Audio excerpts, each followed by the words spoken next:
Morning, everybody. I'll move more centrally, I think, only a little bit. So for those of you who don't know me, my name's Josh. I was thinking this morning, we've all actually got a job to do today. It's my job to talk, and it's your job to listen. But I am a bit concerned though, because I'm hoping that I can finish my job before you finish yours. So I've been given free rein this morning to speak on something from Proverbs, which I'm pretty chuffed about, to be honest, because I really love the book of Proverbs. And if you're not familiar with Proverbs, it's a book of wisdom. There's loads of short little insights of wisdom on how to live your life. And I love sort of like the little memes that you get, the little quotes of wisdom. And I love those sort of things. So this book's absolutely jam-packed with it. And it sort of gives us guidance on how to live a life. And that's important because we all have inbuilt into us this sort of natural understanding, this moral right and wrong. So we all know that it's wrong to murder somebody, for example. But that can only get us so far in making decisions. So if we can't make a moral judgment on something, we have to use wisdom. So, for example, if me and Esther are ever, that's my wife, by the way, if we're ever lucky enough to go out for a meal together, I spend absolutely ages trying to pick something off the menu. And by the time I've picked something, I always want what Esther's had. And there's morally, that moral judgment doesn't help me pick what's on the menu. There's no right and wrong answer. But I think we'd all agree that if Esther was to go to the toilet and then I decided to eat her food, that morally might not be quite right, and I'd probably learn quite quickly not to do it again. So the next time we go for a meal, I'd learn from my mistakes, and I'd be looking at the menu, and I'd either say to Esther, "Shall we go halves on the food? Like you have a bit of mine, and I'll have a bit of yours." And if she says no, then I'll just order what she's ordered, and I'd learn from my mistake. And I know that might be a bit of a soft example, but I think you understand what I'm trying to say. So, you know, we can be faced with decisions, for example, whether we have an affair or whether we cheat on our tax returns, and we can make moral judgments on what's right and wrong. But if we get faced with a decision, for example, if who to marry, or whether we need to take what job we need to take, or do we move to a new town, there's no sort of moral right and wrong. Well, it depends what sort of job you're going for, I guess, but there's no sort of moral right and wrong for that. So we need wisdom, and we need sort of guidance and learn from our mistakes. So as I was looking through Proverbs on what to speak on, this proverb sort of stuck out to me, and it says, it's Proverbs 18:24. It says, "There is a friend who sticks closer than a brother." And it got me thinking, surely a brother is closer than a friend. I've got two brothers, and I would arguably say both of them are two of my closest friends, which is funny because we're different in many ways. One of my brothers likes Pokemon and Warhammer, and the other brother's stuck in the 1800s.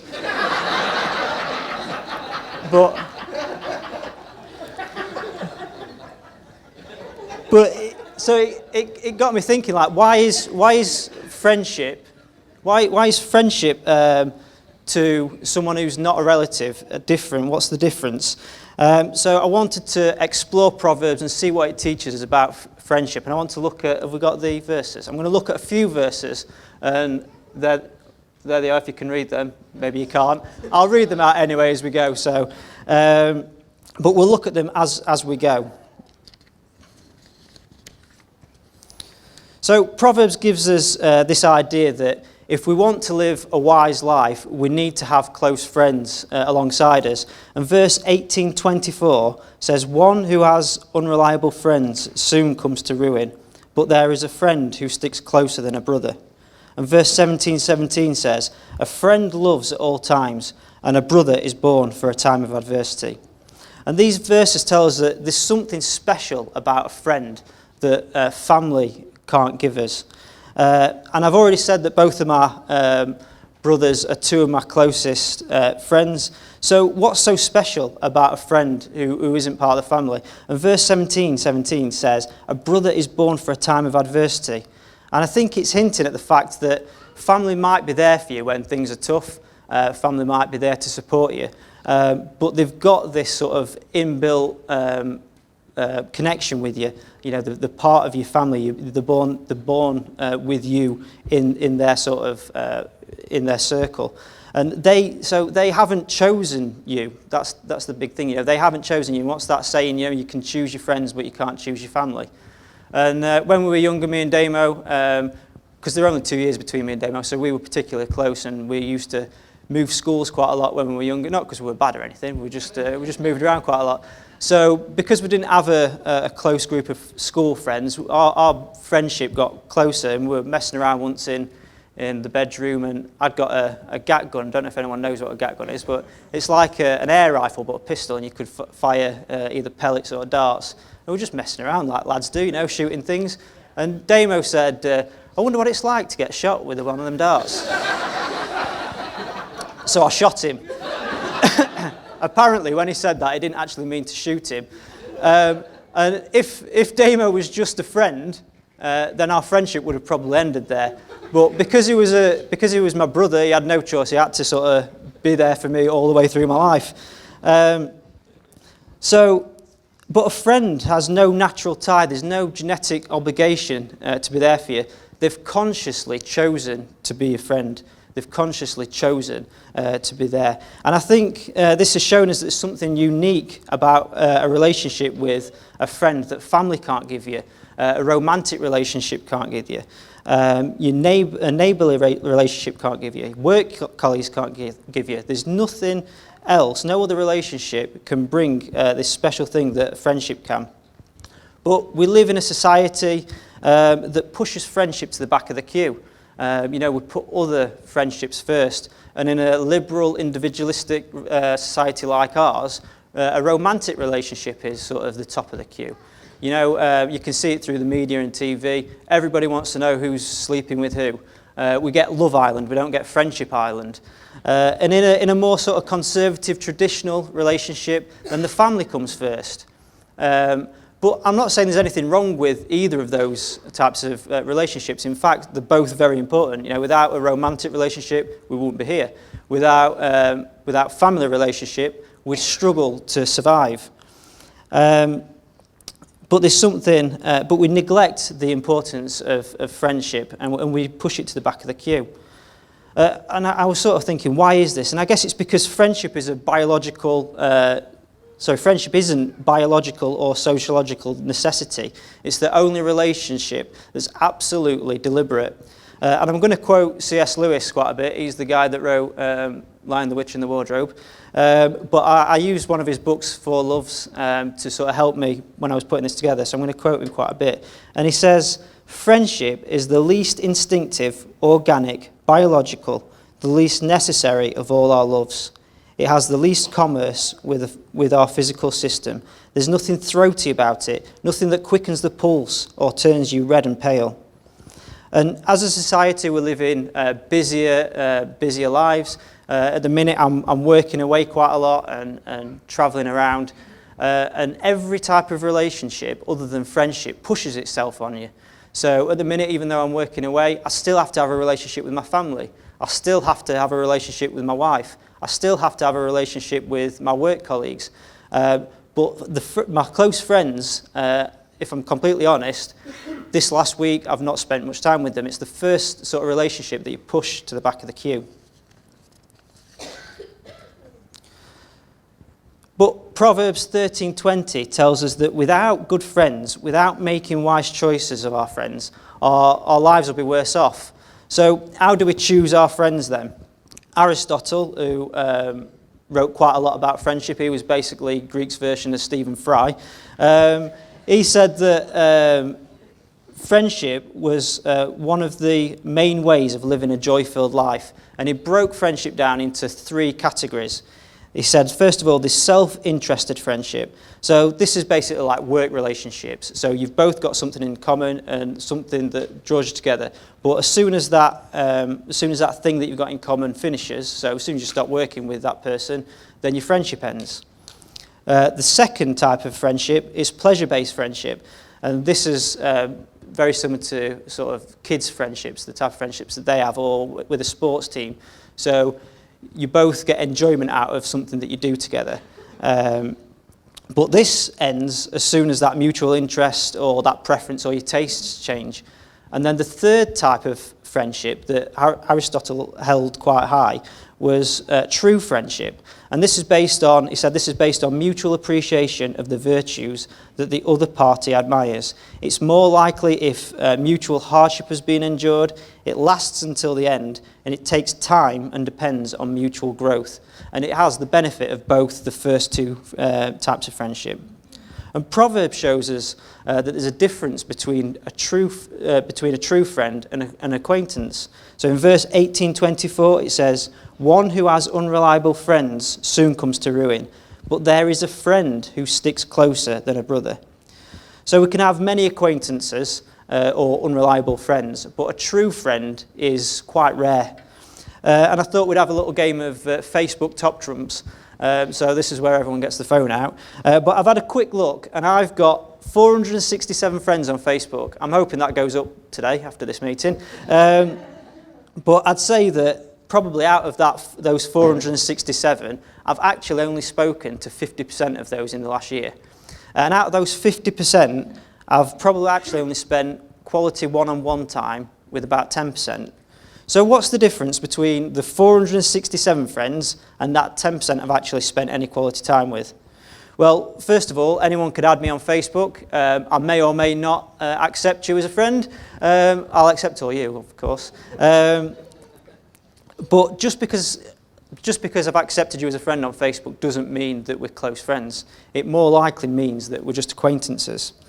And in verse 27:9, it says that friendship is pleasantness. It says, "Perfume and incense bring joy to the heart, and the pleasantness of a friend springs from their heartfelt advice." And when it says pleasantness, it means sweetness. And when Proverbs was written, sweetness couldn't be added to food. It could only be discovered. So if you got some Quaker Oats, you couldn't put sugar on it. You could just only buy maple syrup type Quaker. I don't think they had Quaker Oats, but it's a good example. I don't know, I weren't there. And I think the same can be said for friendship. You can't add anything to it. You've got to discover that true friendship. There's something there that you've got to discover. And C.S. Lewis wrote, "The typical expression of opening friendship would be something like this: 'What, you two? I thought I was the only one.'" And it's this discovery of that something special that sparks the beginning of a friendship. That you've got something in common that sort of starts it off. But this one thing in common is only the foundation of friendship. You know, we all know that to have a house, you have to build on the foundations. So that sort of spark that starts it off is only the foundation. You've got to build on it if you want true friendship. So I want to look at 4 aspects of the building blocks and how we can build sort of true friendship with people. And the first building block is consistency. So verse 17 says, 17:17 says, "A friend loves at all time." Now, most of my friends probably would not want to be friends with me if they had to spend all the time with me. But thankfully, verse 25:17 says, "Seldom set foot in your neighbour's house. Too much of you, and they will hate you." So I don't think it's saying that you need to be with each other all the time. I think what it's saying is that that you need to love your friends at all times, in good times, bad times, when your football team's about to get promoted, or they'll cry with you when your football team's not about to get promoted. But they'll be with you through hard times and good times. But it takes time and a massive investment, which is why true friends are rare. And on paper, I might have 467 friends, but in reality, verse 26 rings more true. "Many claim to have unfailing love, but a faithful person who can find?" True friends are rare, but equally, you can't have a large number of friends. I couldn't be close friends with 467 people. There's just not enough days in the year. I just wouldn't be able to invest the quality time to all those people. So close friends are rare, but you need to spend consistent time with them. The second sort of building block is sensitivity. Verse 27:14 says, if anybody loudly blesses their neighbour early in the morning, it will be taken as a curse. Now, I don't know about you, but if you like loudness in the morning when you've just woke up is not a good thing, is it? We had Alexia had a birthday party in September, and we had a house full of 10-year-old girls, and first thing 7 o'clock in the morning, that's not a good thing. And verse 26:19 says, like a maniac shooting flaming arrows of death, or darts from a gat gun, is one who deceives their neighbour and says, I was only joking. Have you ever had someone do that, or do something that's hurtful to you, and then just say, I was only joking, mate, I didn't actually mean it? Well, verse 25:20 says, like one who takes away a garment on a cold day, or like vinegar poured on a wound, is one who sings songs to a heavy heart. Have you ever been trying to console someone who you don't actually know that well, and you just don't know the right words to say, and you end up saying something completely wrong and inappropriate? And people do these things because they don't truly know the other person. They don't know what makes them tick. They don't know them. They're not emotionally connected to them. So they don't know what sort of inspires or irritates, and they don't know them. Now, most of you know my wife, Esther, and if you know Esther really well, you'll know that she's not a huggy person. She doesn't really like hugs. And so I've got a little bit of a clip to show you. This is, it's a long time ago, so it's from when me and Esther met. We look a little bit different, but if you can play the clip.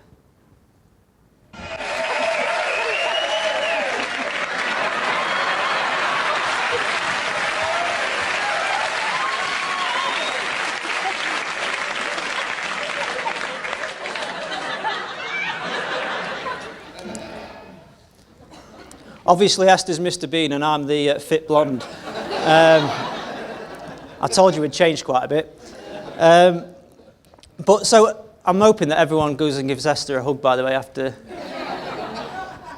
There is the odd time, though, that she does like hugs, but you need to know her, because if she's not in the right mood and you give her a hug, it's the wrong thing to do.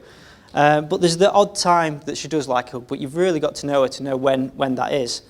And she likes, I think she does like hugs from the kids as well.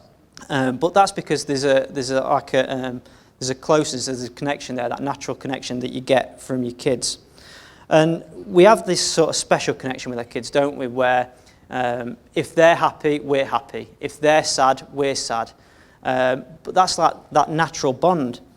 But the difference is for a friend voluntarily chooses to have the same emotional connection. So if you're sad, your friend's sad. If you're happy, your friend's happy. There's this sort of emotional connection, but they've chosen that. And verse 25:20 says, like one who takes away a garment on a cold day, or like vinegar poured on a wound, is one who sings songs to a heavy heart. And anyone who can be happy when you're sad isn't a close friend. But like I said, they voluntarily choose this sort of connection, the same connection that we have with our kids. And so friends are there for us when we're sad or when we're happy. They want the best for us. And the next sort of building block is honesty. So verse 27:5-6 says, better is open rebuke than hidden love. Wounds from a friend can be trusted, but an enemy multiplies kisses. So what are wounds from a friend? After all, no one wants the friend to hurt them constantly. No one wants a friend to keep shooting them in the back. So I think it's saying that true friends won't shy away from that open rebuke with a friend. They won't shy away from telling a few home truths. Now, if Damo was to come up to me and say, Josh, mate, I'm thinking about entering the X Factor.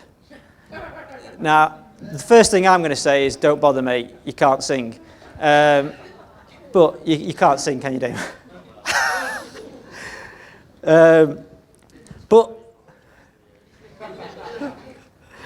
But some people in that same situation might say, I don't want to tell him that he can't sing because it might hurt his feelings. But if we do that, all we're actually doing is saying that I love myself too much to put myself in that awkward position to tell him some home truths. But we have to do it in a sensitive, conscious way. And it's so easy to surround yourself with people who flatter you because it makes us feel good. People who tell us good things about us makes us feel good. But verse 29:5 says, those who flatter their neighbours are spreading nets for their feet. I think it's saying that when people avoid telling us the truth, it sets us up for a fall. It puts a net round our feet and it just gets us ready to trip over. If I told Damo, yeah mate, go for it, you know, I think you're going to win this, Simon Cowell's going to love you, all it's doing is setting him up for a fall. It's going to be embarrassed when he gets humiliated in front of the nation on TV. So we need friends around us who are honest with us and don't just flatter us. And the final sort of building block is good advice. We need our friends to give us good advice. Verse 27:9 says, perfume and incense bring joy to the heart, and the pleasantness of a friend springs from their heartfelt advice. And verse 27:17 says, as iron sharpens iron, so one person sharpens another. Now, I don't know if anyone's ever given you any good advice that you've sort of kept with you. The best bit of advice I've ever had was from my grandma. On our wedding day, we had a book for people to sign to say that they'd been. But what we asked them to do was to write a bit of advice in there. And we got the odd bit of advice that said, you know, never eat yellow snow. But the best bit of advice came from my grandma. Now, bearing in mind we'd been married for about 3 hours, my grandma said, don't rush into marriage. Only about 3 hours too late, Grandma. You could have saved me some pain there. Not pain, that's wrong, I didn't mean that. It's going well, isn't it? But I think these verses here say these verses here say that our advice to our friends needs to be honest. And sometimes this can be hard because we need to clash with our friends, we need to be honest, and sometimes we need to tell a few home truths. But when we get two friends together giving advice, that hard clash, it rubs off the edges, just in the same way that two pieces of iron, when they rub together, rub off the hard edges and make two sharp blades. So honest, constructive advice will sharpen us and rub off those hard edges of our character and sharpen our understanding of ourselves and of the world. So, to conclude on those bits, if you manage to find that foundation, that one thing you have in common with someone, and you have the time to invest into those building blocks of consistency, sensitivity, honesty, and good advice, then you'll find yourself with a good friend. And I was going to finish it there, so apologies if you thought I'd done. But as I was putting this together, I started to look at myself and think, hang on a minute, how do I stack up against these bits of advice? And to be honest, when I looked at my friends, I thought, you know, some of my close friends don't stack up to some of these advice. And that's probably because I'm not being the friend that I should be. I'm not investing the time for them to become close friends. I'm not opening myself up to allow them in. But that's because it's hard. It's hard to put in that time. It's hard to be vulnerable with people. But we can look in the Bible and we have a great, there's a great example of a true friend. And we're all given this opportunity to have a true friend who does meet all these boxes, who does tick all these boxes. And just before Jesus was arrested to be crucified, he was having one of his last sort of conversations with his disciples, with his close friends. And he was trying to get across to them that what he was about to do and the importance of what he was about to do. And he said something in John 15 that I think sometimes we overlook. He said, this is John 15, 12 to 15. My command is this, love each other as I have loved you. Greater love has no one than this, to lay down one's life for one's friend. You are my friends if you do what I command. I no longer call you servants, because a servant does not know his master's business. Instead, I have called you friends, for everything that I learned from my Father I have made known to you. And Jesus offers us this relationship, this true friendship. And when we begin that relationship with him, He no longer calls us servants. He no longer calls us acquaintances. He calls us his friends. He shares his secrets with us. And Jesus was a true friend. He was constantly let down by his friends, by his close circle that he was with. They couldn't even stay awake when he asked them to stay awake. They denied him, they betrayed him. And when God said to him, look, you either choose your friends or you're going to have to suffer and die.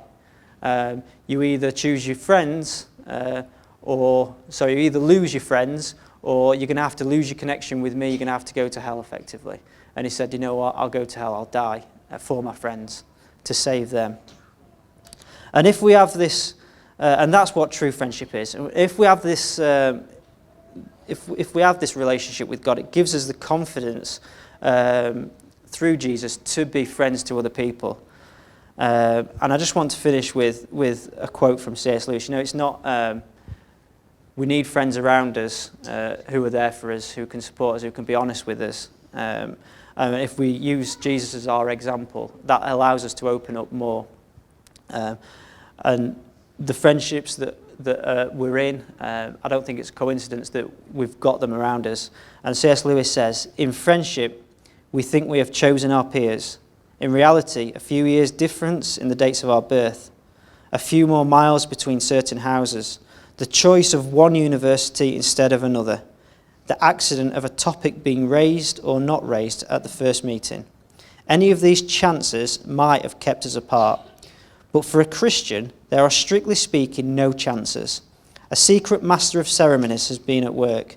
Christ, who said to the disciples, "You have not chosen me, but I have chosen you," can truly say to every group of Christians, "You have not chosen one another, but I have chosen you for one another." The friendship is not a reward for our discriminating and good taste in finding one another out. It is the instrument by which God reveals to each of us the beauties of others. Shall we pray? Father, I thank you that you call us friend. You're the perfect example of what a friend is. Lord, help us to give time to our friendship. Help us not to just push them to the back of the queue, Lord. Help us to spend time with those few people that you put around us, Lord. Help us to be honest, constructive criticism. Help us to support and just be there for each other. And Lord, help those friendships to help us to grow closer to you, Lord. Help us to encourage each other as friends to grow closer to you. I ask this all in your precious name, Jesus. Amen.